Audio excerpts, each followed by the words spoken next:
وعلیکم السلام ورحمۃ اللہ۔ فاروق بھائی خیریت سے ہیں؟ الحمد للہ جی، آپ سنائیے کیسے ہیں؟ ٹھیک ہیں؟ الحمد للہ الحمد للہ۔ دیکھیں جی 18واں روزہ بھی ختم ہو رہا ہے۔ الحمد للہ جی۔ ہم، تو واپسی کی کاؤنٹ ڈاؤن شروع کر دیجیے اب۔ جی جی بالکل، تو معاملات ایسے ہی چل رہے ہیں۔ خیر آخری عشرہ آ رہا ہے، ذرا آخری عشرہ جو ہے وہ مزید کچھ رحمتیں برکتیں اور عبادتیں لے کر آتا ہے، تھوڑا سا اور ذرا آدمی موٹیویٹڈ ہو جاتا ہے اس کے اندر۔ جی جی بالکل، دیکھیں اللہ توفیق عطا فرمائے، جو بقیہ دن رہ گئے ہیں ان سے زیادہ سے زیادہ کچھ نہ کچھ نیک کام ہو جائے۔ انشاءاللہ انشاءاللہ۔ تو آج بھی بڑی اہم صورت ہے شعیب بھائی، اور کافی سارا کانٹینٹ ہے آج ہمارے پاس، تو بالکل انشاءاللہ کچھ اہم چیزیں اس میں سے ہم ڈسکس کر لیتے ہیں۔ تو پہلے ہمارے پاس سورہ مومنون ہے، اس کے بعد سورہ نور ہے، سورہ فرقان کا تو بالکل آغاز ہے، دیکھیں اگر ہو پائی تو ٹھیک ہے، ورنہ کل بھی کر سکتے ہیں سورہ فرقان انشاءاللہ۔ جی جی جی لیکن یہ کہ سورہ مومنون اور سورہ نور کے حوالے سے، یعنی کہ آج ہمیں گفتگو ضرور کرنی چاہیے۔ جی جی سورہ مومنون کے بارے میں اپنا شعیب بھائی، حضرت عائشہ سے روایت ہے کہ ان سے کسی صحابی نے پوچھا، یزید بن بابنوس کہتے ہیں کہ انہوں نے حضرت عائشہ کی روایت کا تذکرہ کرتے ہیں کہ کان خلق رسول اللہ صلی اللہ علیہ وسلم، پہلے پوچھا کہ نبی کریم کے خلق کیا ہیں، آپ کا اخلاق کیا ہے؟ تو حضرت عائشہ نے جواب دیا کہ کان خلق رسول اللہ صلی اللہ علیہ وسلم القرآن، ثم قالت تقرأ سورة المؤمنین، then قرأ قد افلح المؤمنون حتى بلغ العشر، فقالت هكذا كان خلق رسول اللہ صلی اللہ علیہ وسلم، کہ رسول کریم کا جو خلق ہے، جو اخلاق ہے، وہ تو بیسیکلی جو ہے وہ قرآن ہے۔ اور پھر جو ہے وہ سورہ مومنون کی جو شروع کی 10 آیتیں ہیں، حضرت عائشہ رضی اللہ تعالیٰ عنہ نے وہ پڑھیں، اور ان کا میں آپ کے سامنے مختصراً سا جو ہے وہ تذکرہ کرتا ہوا چلتا ہوں۔ تو بڑی ہی زبردست آیتیں ہیں جس میں صفات المومنین بتائی گئی ہیں کہ جو ایک مومن جو ہے اس کی کیا صفات ہونی چاہیے، کیا کوالٹیز ہونی چاہیے۔ اچھا، آغاز بڑے اچھے انداز میں کیا جا رہا ہے شعیب بھائی کہ قد افلح المومنون، یقیناً فلاح پائی ایمان لانے والوں نے۔ یعنی آغاز میں بالکل جو کامیابی، جو سکسس جو ہے اس کا تصور بتایا جا رہا ہے، کہ تصور جو سکسس کا ہے وہ تو یہ ہے کہ ایمان کے حامل لوگ جو ہیں اصل میں وہی فلاح پانے والے ہیں۔ تو جو ایمان ہے اس کو جو ہے وہ فلاح کا تصور بتایا جا رہا ہے۔ دنیاوی سکسیس، دنیاوی کامیابی، کوئی سکسیس کا جو ہے وہ کرائٹیریا نہیں بتایا جا رہا۔ پھر آگے کہا جا رہا ہے کہ الذین ہم فی صلاتہم خاشعون، کہ اچھا وہ کون لوگ ہیں کہ جو فلاح پانے والے ہیں ایمان لانے کے بعد، ایسی کیا خصوصیات ہیں کہ جو اپنانے کے بعد جو ہے وہ کامیابی جو ہے وہ حاصل ہوگی۔ تو اس میں میرے خیال ہے 7 چیزیں میں کاؤنٹ کر رہا تھا، شعیب تذکرہ کی گئی ہیں کہ سب سے پہلی تو جو ہے وہ الذین ہم فی صلاتہم خاشعون، کہ اپنی نمازوں میں خشوع اختیار کرتے ہیں، بڑے خشوع سے، اہتمام سے اللہ کے سامنے جو ہے وہ اپنی نمازیں پڑھتے ہیں۔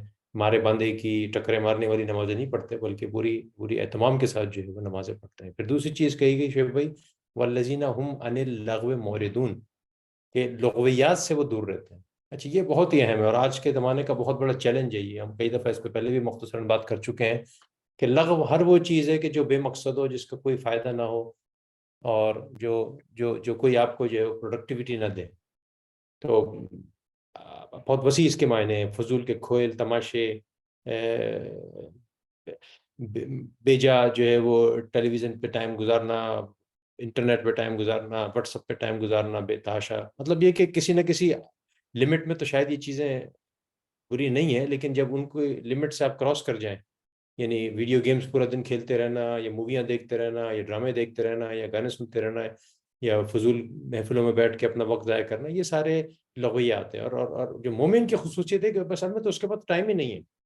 اور میں بڑی اچھی مثال کی میں نے پڑھی شعیب بھائی کہ آپ شعیب بھائی جی ایک جی امتحان گاہ میں ہے نا، اپنا ایگزام دے رہے ہیں آپ نا، جی آپ پی ایچ ڈی کا ایگزام ہے یا کوئی ماسٹرز کا، آپ جو ہے وہ پیپر دے رہے ہیں۔ ہاں، اب امتحان گاہ میں بیٹھے ہوئے مجھے بتائیے کہ آپ اپنا وقت جو ہے وہ پیپر کو حل کرنے میں گزاریں گے، یا ادھر ادھر تانک جھانک اور فالتو کا ٹائم اور جو ہے وہ فضول کے کاموں میں گزاریں گے۔ تو یہی اس کی مثال ہے کہ مومن جو ہے اس کے پاس تو ٹائم ہی نہیں ہے۔ یہ دنیا جو ہے یہ تو ایک عارضی ٹھکانہ اس کو دی گئی ہے عمل کے لیے، اس نے تو آخرت کے لیے کام کرنا ہے، تو یہاں تو اس کے پاس یہ ٹائم ہی نہیں ہے کہ وہ فضولیات کے اندر ٹائم گزارے۔ اس کے برعکس جو ہے وہ تو اپنا ٹائم جو ہے اس کا بڑا قیمتی ہے۔ اچھا تو اس کے بعد کہا جا رہا ہے والذین هم للزکات فاعلون کہ زکوٰۃ کے طریقے پر عامل ہوتے ہیں، اور پھر اس کی بڑی تشریح ہے کہ زکوٰۃ سے مراد مولانا مودودی نے یہاں لی ہے کہ صرف زکوٰۃ نہیں ہے کہ جو ایک پیسے کی صورت میں آپ دے دیتے ہیں، بلکہ زکوٰۃ جو ہے وہ پاکیزگی کے معنی میں آتا ہے، تزکیے کے معنی میں آتا ہے. اور پھر یہاں انہوں نے خاص طور پر کہا کہ فاعلون کا جب لفظ آ گیا یہاں کہ وہ عامل ہوتے ہیں، انہیں صرف دیتے نہیں ہیں بلکہ رائج کرتے ہیں، یعنی پورا ایک ایسا اپنے گرد نظام بناتے ہیں کہ جو پاکیزگی کا نظام ہو، جو تزکیے کا نظام ہو، اپنا بھی تزکیہ کرتے ہیں، دوسروں کا بھی تزکیہ کرتے ہیں، اصلاح کرتے ہیں معاشرے کی. یہ مومن کی خصوصیات ہیں. جی اچھا پھر آگے بتایا جا رہا ہے شعیب بھائی کہ والذین هم لفروجهم حافظون الا علی ازواجهم او ما ملکت ایمانهم فانهم غیر ملومین ومن ابتغى وراء ذلك فاولئک هم العادون. تو یہ اپنی شرمگاہوں کی حفاظت کرتے ہیں سوائے اپنی بیویوں کے اور ان عورتوں کے جو ان کی ملک یمین میں ہو، وہ قابل ملامت نہیں ہے، البتہ جو اس کے علاوہ کچھ اور چاہیں وہ زیادتی کرنے والا. اب یہاں بتایا جا رہا ہے کہ جو جو جو جو ان کا تعلق ہوتا ہے وہ اسلام کا بتائے ہوئے طریقے پہ ہوتا ہے، یعنی میاں اور بیوی کا جو تعلق ہے وہ اسی کی اجازت دی گئی ہے. اس کے علاوہ جتنے بھی اور یا اس زمانے میں جو لونڈیوں کی جو اجازت تھی اب بھی ہے، لیکن وہ پورا ایک الگ ڈسکشن ہے کہ اس کا کیا مطلب ہے. لیکن یہ کہ اس کے علاوہ جتنے بھی جو ایکسٹرا میرائٹل ریلیشن شپ ہے اس کو کنڈیم کیا جا رہا ہے یہاں، اور کہا ہے کہ اپنی شرم گاہوں کی جو ہے وہ حفاظت کرتے ہیں. اور سوال سے ایک اور کئی حدیث ہم نے پہلے بھی سنی ہے کہ نبی کریم نے کہا 2 چیزوں کی مجھے ضمانت دو تو میں جنت کی ضمانت دوں گا، ایک زبان اور ایک جو ہے اپنی شرم گاہوں کی.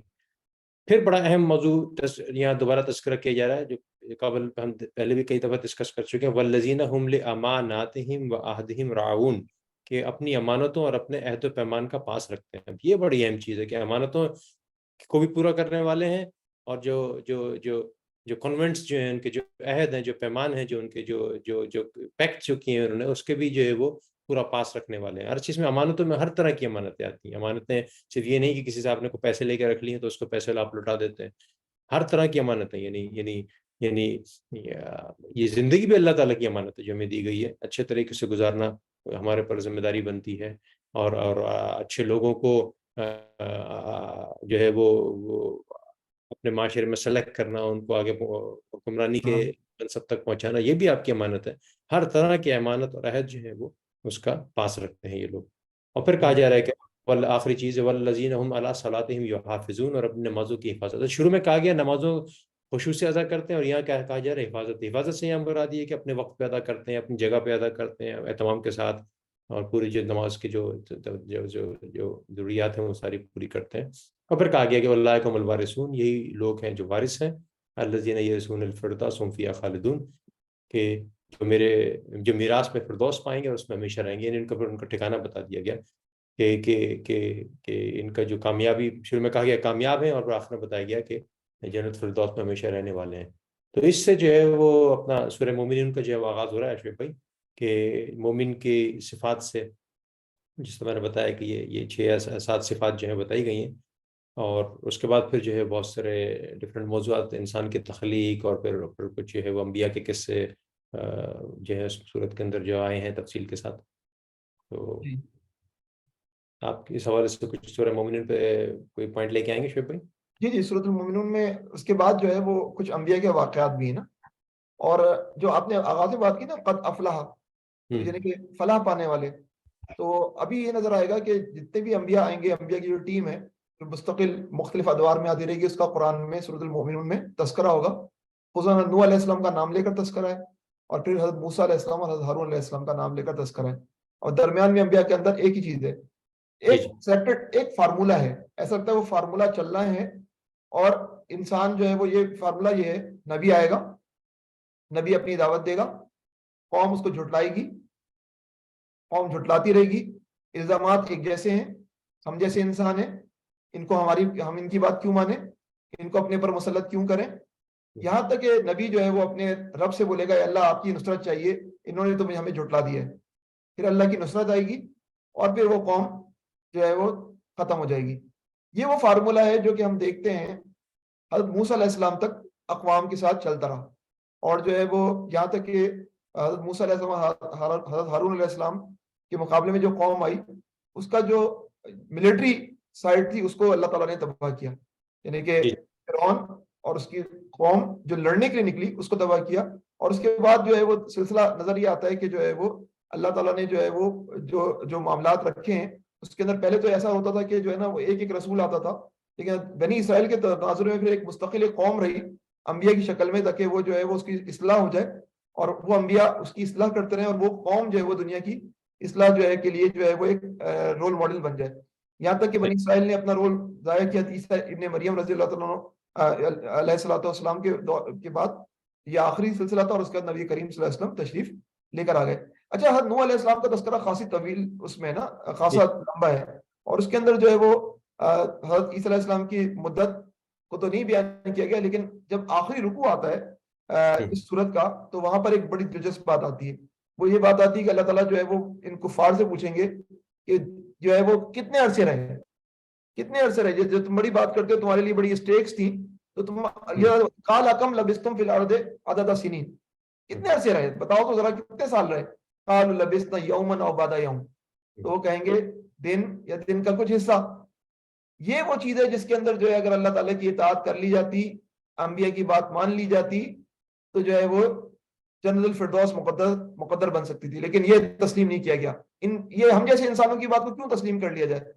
اللہ تعالیٰ پھر آخری رشتے میں بڑے کھل کے بیان کرتے ہیں، افحسبتم انما خلقناکم عبثا وانکم الینا لا ترجعون، کیا تم لوگوں نے سمجھ رکھا ہے کہ ہم نے یہ جو سب کچھ بنایا یہ فضول بنا ہے؟ کیا تم نے سمجھ رکھا ہے کہ ہم نے تمہیں فضول ہی پیدا کیا ہے اور تمہیں ہماری طرف کبھی پلٹنا نہیں ہے؟ بس بالا تر ہے بادشاہ، بڑھتا ہے وہ بادشاہ حقیقی، کوئی خدا اس کے سوا نہیں، مالک عرش بزرگ کا. یہ اللہ تعالیٰ کی شان نہیں ہے کہ ایسے فضول جو ہے وہ ایک مخلوق کو بنا دیا اور اس کے بعد اور اس کو جو ہے وہ آزادی بھی دی اور اس کو اکاؤنٹیبلٹی نہ ہو. اللہ تعالیٰ نے کہا اللہ تعالیٰ اس سے بہت زیادہ جو ہے وہ اللہ تعالیٰ نے عبث نہیں پیدا کیا. اللہ تعالیٰ کو اگر کوئی کھلونے بنانے ہوتے تو اپنی طرف سے کچھ اور ہی بنا لیتا. اور پھر جو ہے وہ آخر میں جو ہے وہ اس صورت کا اختتام ایک عظیم الشان آیت سے ہوتا ہے، ایک دعا کے ساتھ، وَقُلْ رَبِّ اغْفِرْ وَارْحَمْ وَأَنْتَ خَيْرُ الرَّاحِمِينَ. اے نبی، آپ کی دعا یہ ہونی چاہیے کہ میرے رب درگزر فرما اور رحم کر، اور تو سب رحیموں سے اچھا رحیم ہے.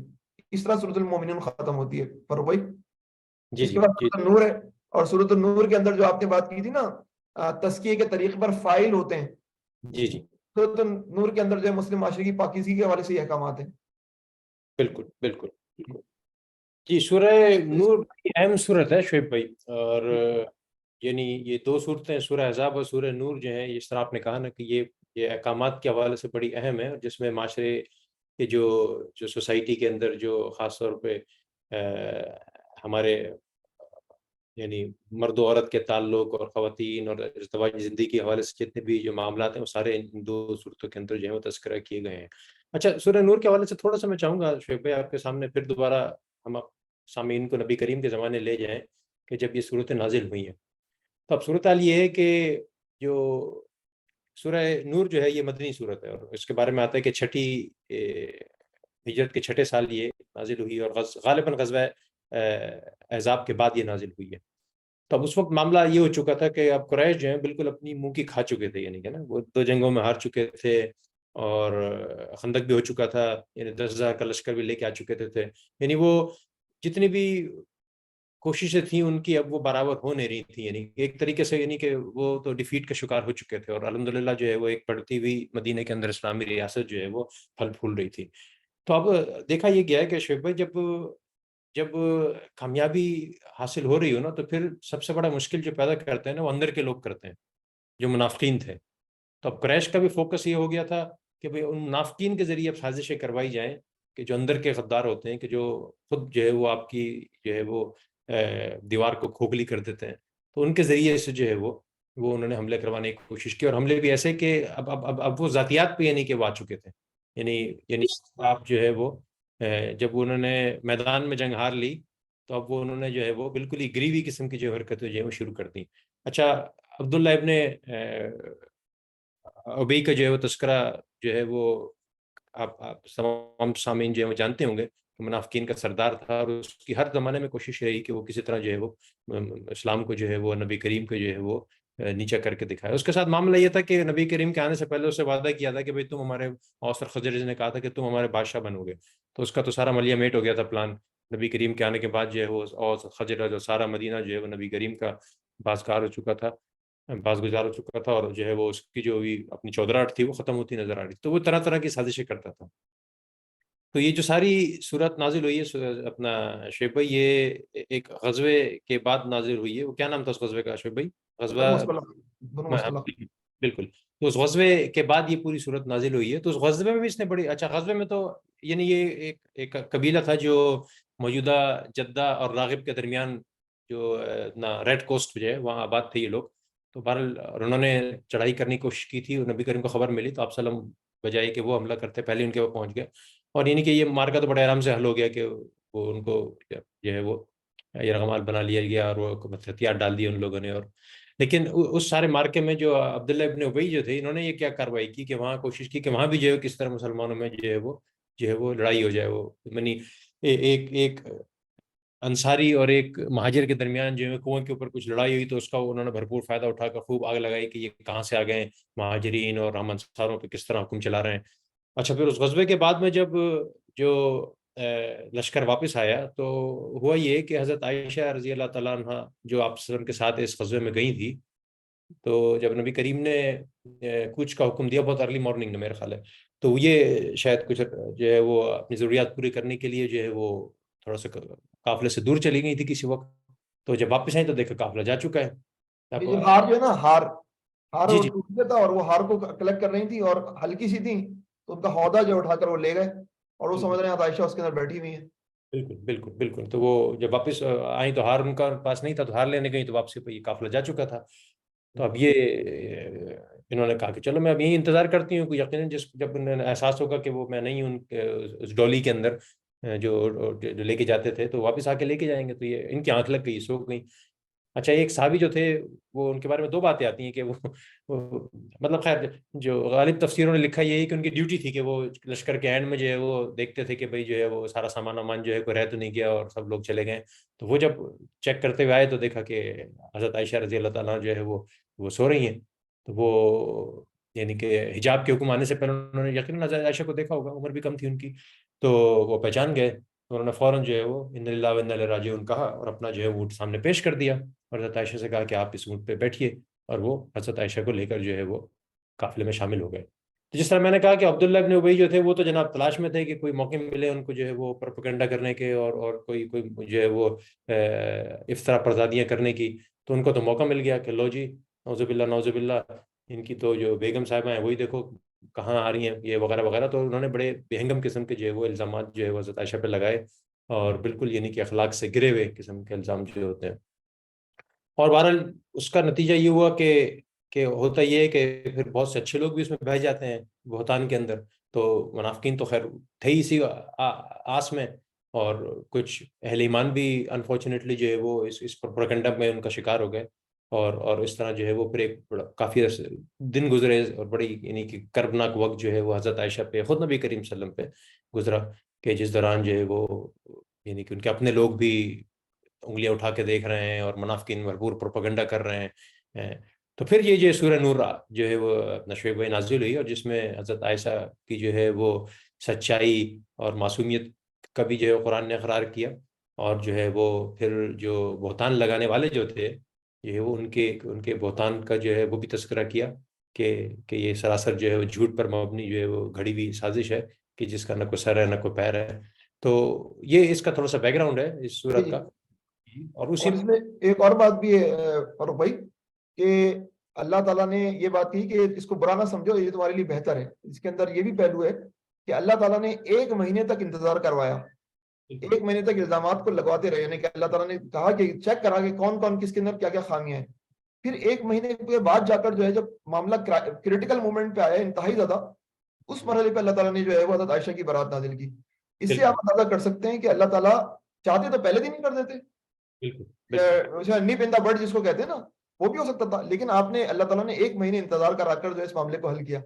اس میں اللہ تعالیٰ کی حکمت ہے کہ انسانوں کے کردار اور رویے سامنے آئے. جی فروغ آپ جاری رکھیں.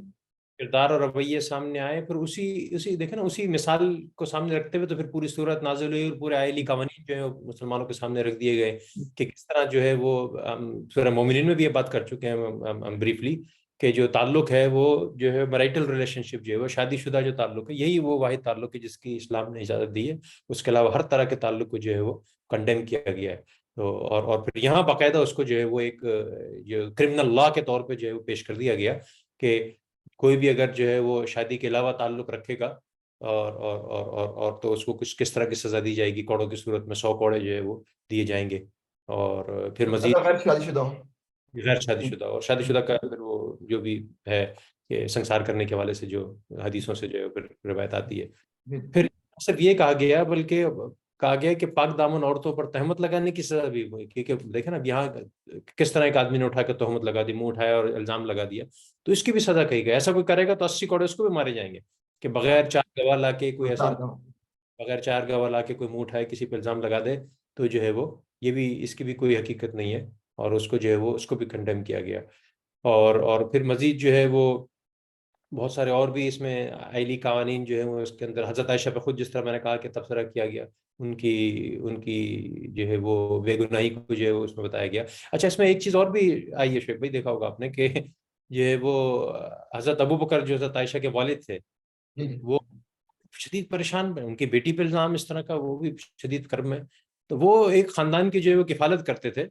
اب آپ دیکھیے کہ وہ جو جس کے خاندان کی کفالت کرتے تھے وہ صاحب بھی جو ہے وہ اس پروپیگنڈا کا شکار ہو گئے اور اس بہت شامل ہو گئے. تو انہوں نے غصے میں آ کر کہا کہ جناب میں اب جو ہے وہ کم از کم اس شخص کے اور اس خاندان کے تو جو میں خرچہ اٹھاتا ہوں یہ تو میں بالکل نہیں کروں گا. تو اس کو بھی جو ہے وہ قرآن نے جو ہے وہ کہہ دیا کہ فوراً جو ہے وہ ان کو تنبیہ کر دی کہ جو وہ ایسا نہ کرو، اور تم میں سے فضیلت اور وسعت والے اس بات کی قسم نہ کھا لیں کہ قرابت داروں اور مسکینوں اور اللہ کی راہ میں ہجرت کرنے والوں کو دیں، اور لازم ہے کہ معاف کر دیں اور درگزر کر دیں. کیا تم پسند نہیں کرتے کہ اللہ تمہیں بخشے؟ تو انہیں بھی جو ہے وہ تنبیہ کر دی گئی کہ جو ہے وہ معاف کر دو، یہ انہوں نے تمہارے ساتھ غلط کیا، تم ان کے ساتھ غلط نہ کرو. یہ رویہ جو ہے وہ یہ رویہ ٹھیک نہیں ہے. اچھا اور پھر جو ہے وہ معاشرے میں بے حیائی کے حوالے سے اس میں کافی سارا جو ہے وہ ڈسکشن آیا، اور وہ آیت بڑی زبردست ہے شعیب بھائی کہ ان الذین یحبون ان تشیع الفاحشۃ فی الذین آمنوا لہم عذاب علیم فی الدنیا والآخرہ واللہ یعلم وانتم لا تعلمون، کہ بے شک جو لوگ پسند کرتے ہیں کہ لوگوں میں بے حیائی پھیلے، خاص طور پر کن لوگوں میں جو ایمان لانے والے مسلمانوں میں بے حیائی پھیلے، ان کے لیے دنیا اور آخرت میں دردناک عذاب ہے، اور اللہ جانتا ہے اور تم نہیں جانتے. یعنی جتنے بھی جو ہے وہ طاغوت کے جو میڈیاز ہیں، طاغوت کے جو ایلیمنٹس ہیں، جو فحاشی اور یعنی کے چینلز ہیں، سوشل میڈیا، فلمیں، موویز، سب کو کنڈم کر دے، یوٹیوب، ہر وہ چیز جو بے حیائی پھیلا رہی ہے اس سب کو کہہ دیا ہے کہ یہ جو ہے وہ دردناک عذاب جو ہے ان کو ملے گا، اور اللہ اس کو جو ہے وہ بالکل ناپسند کرتا ہے ان سارے کاموں کو. پھر اور بھی بہت سارے احکام شعبہ، اتنا ہمارے پاس ٹائم نہیں ہوگا کہ سب کا تذکرہ کریں. گھروں میں کس طرح داخل ہونا ہے، مرد و عورت کو جو ہے وہ پردے کے سارے احکام آئے ہیں اس کے اندر، کہ عورتوں کو کس طرح کا لباس پہننا ہے. غض بصر کے احکام آئے ہیں کہ غض بصر سے مراد یہ ہے کہ اپنی نگاہوں کو نیچے رکھنا ہے، مردوں نے عورتوں کو نہیں دیکھنا ہے، عورتوں نے مردوں کو نہیں دیکھنا ہے. اور گھروں میں کس طرح کے جو معاملات ہیں، زینت و زیب و زینت کے احکام. تو یہ ساری چیزیں جو ہیں وہ اس سورہ کے اندر بڑی تفصیل کے ساتھ جو ہے وہ بتائی گئی شیخ بھائی. ہاں اور پھر جو ہے نا وہ اصل میں نور ہے نا. جب اللہ تعالیٰ نے اپنی ہدایت کو نور کے طور پر انسانوں کے لیے پیش کیا تو اللہ نے فرمایا اللہ نور السماوات والارض، اللہ جو ہے وہ زمین اور آسمان کا نور ہے. اور پھر بڑی خوبصورت تمثیل بیان کی گئی، پھر ظلمات کی بھی تمثیل بیان کی گئی. اور اس پورے پروسیس کے اندر جو ہے نا وہ نور کس کے لیے ہے؟ وہ اسی کے لیے جس کے دل کے اندر اس کی تڑپ ہونا. تو آپ نے جو ساری باتیں بتائی نا کہ یہ جو سب احکامات ہیں، ان احکامات کو اصل میں یہ روشنیاں ہیں. ہم جو ہے وہ ان روشنیوں کے بغیر جو ہے چاہتے ہیں کہ ہمارے معاشرے کے اندر امن ہو.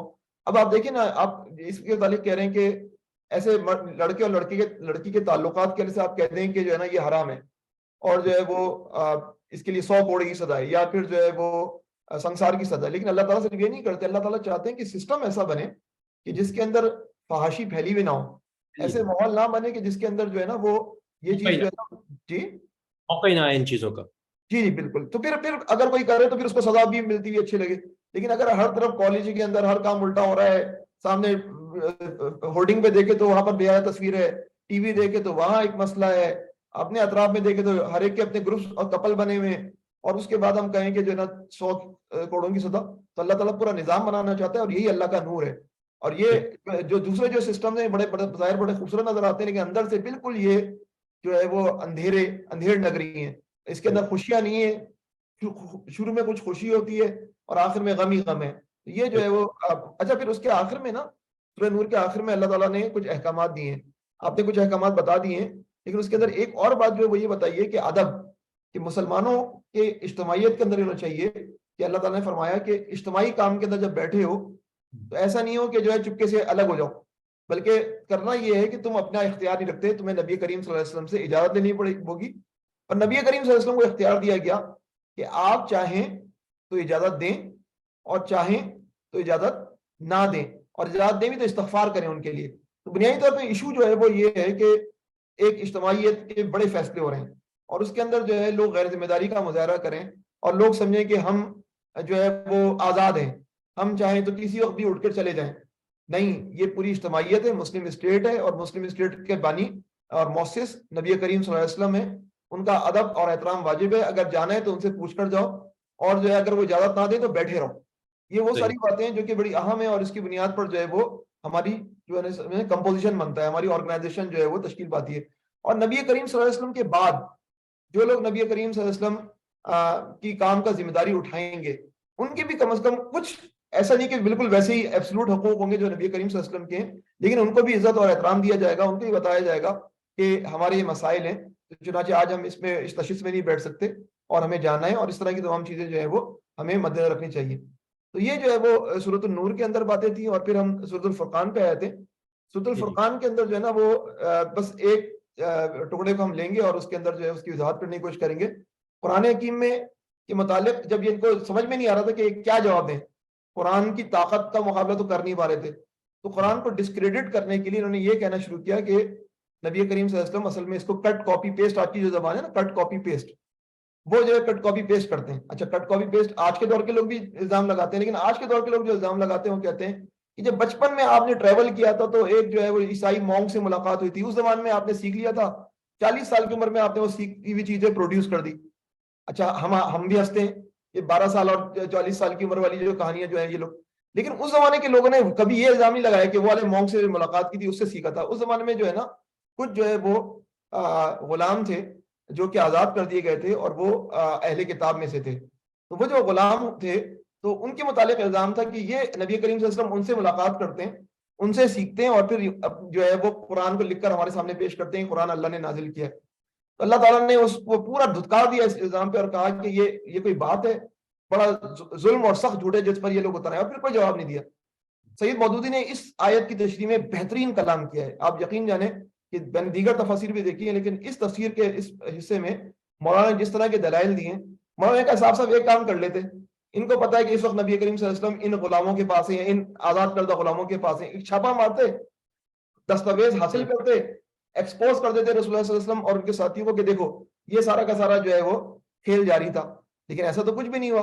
اسی طرح جو ہے آپ نے مولانا نے ایک اور بات بھی کی کہ وہ لوگ جو یہ سارے کے سارے کر رہے تھے کہ رسول اللہ علیہ وسلم کو سپلائی کر رہے تھے, آخر ان کو خود سے اپنا چراغ انہوں نے کیوں جلایا, آخر وہ اس چراغ کو جلانے میں کیوں معاونت کر رہے تھے؟ اگر ان کو شوق تھا یہ جھوٹا کاروباری پن کرنے کا تو خود اپنے کھڑے جاتے, انہوں نے نبی کریم صلی اللہ علیہ وسلم کو as a tool, as a medium کیوں استعمال کیا؟ قرآن نے تو چیلنج کیا ہے نا, کوئی ایک آیت بنا لاؤ, کوئی ایک سورت بنا کے نا, ایک آیت بنا کے لیا تھا خود ہی وہ. جی بالکل. اور پھر مولانا نے ایک اور بات بھی کی کہ اگر یہ جو ہے وہ یہ غلام اور یہ آزاد کردہ غلام جو ہے وہ اصل میں پیک تھے, تو حضور اکرم صلی اللہ علیہ وسلم کے دستے راست ابو بکر کیوں نہیں تھے, ابو بکر کیوں تھے, اور عمر کیوں تھے, حمزہ کیوں تھے, رضوان اللہ علیہ مجمعین, آخر عباس کیوں نہیں تھے, یہ فلاں فلاں تین نام ہے اصل میں نا, یہ کیوں نہیں تھے؟ اگر یہ بیس ہیں اس پورے قرآن کی تو پھر جو ہے وہ یہ, اور پھر آپ کو خوب پتا ہے کہ مدنی دور کے اندر تو جو صورتحال بنی ہے اس کے اندر تو ہر وقت ہی نبی کریم صلی اللہ علیہ وسلم جو ہے مسلم معاشرے میں ہر وقت دیکھا جا رہا ہوتا تھا ان کو. تو یہ وہ چیزیں جو کہ جو ہے وہ قرآن کے حوالے سے سورۃ الفرقان کے اندر الزام کے طور پر جو ہے پیش کی جا رہی تھی, اس پر اللہ تعالیٰ نے سخت نکیر کی اور کہا کہ جو ہے ایسی کوئی بات نہیں, جھوٹ ہے, بڑا ظلم ہے جو کہ قرآن پر جو ہے جس پر یہ لوگ اتر ہیں. میرا خیال میں فاروق بھائی ہمارا ٹائم بھی اب ختم ہو رہا ہے, انشاءاللہ سورۃ الفرقان کو ہم کنٹینیو کریں گے کل بھی. بالکل سورۃ الفرقان کو انشاءاللہ کل ہم کنٹینیو کریں گے, اور اللہ تعالیٰ سے ہم دعا گوئیں کہ جو ہے وہ صفات المومنین جو ہم نے جن کی بات کی اس پہ ہمیں عمل کی توفیق عطا فرمائے. آمین. حوالے سے جو بھی مختصراً ہم نے خاص طور پہ جو بہتان ہے نا، یہ بڑا کامن ہوتا جا رہا ہے شعیب بھائی، یعنی بغیر سوچے سمجھے جو ہے وہ الزام لگا دینا یا امیجن کر لینا خود ہی چیزوں کا. تو یہ اس کی بڑی ہی مخالفت کی گئی، اور اللہ تعالیٰ اس بڑے جرم سے اور گناہ سے ہم سب کو بچائے، اور جو ہے وہ صحیح طریقے پہ عمل کرنے کی توفیق عطا فرمائے. یہ وقت ہوا چاہتا ہے انشاءاللہ کل تمام حضرات سے ملاقات ہوگی، اور 19واں پارہ سورہ فرقان اور مزید جو ہے اس سے اگلی صورتوں کی ہم انشاءاللہ کچھ لرننگ پوائنٹس آپ کے سامنے لے کر آئیں گے. تو انشاءاللہ کل ملاقات کرتے ہیں دوبارہ. سبحانک اللہم و بحمدک، نشہد ان لا الہ الا انت، نستغفرک و نتوب الیک. السلام علیکم ورحمۃ اللہ وبرکاتہ. جزاکم اللہ. السلام علیکم. ایمان اللہ. اللہ حافظ.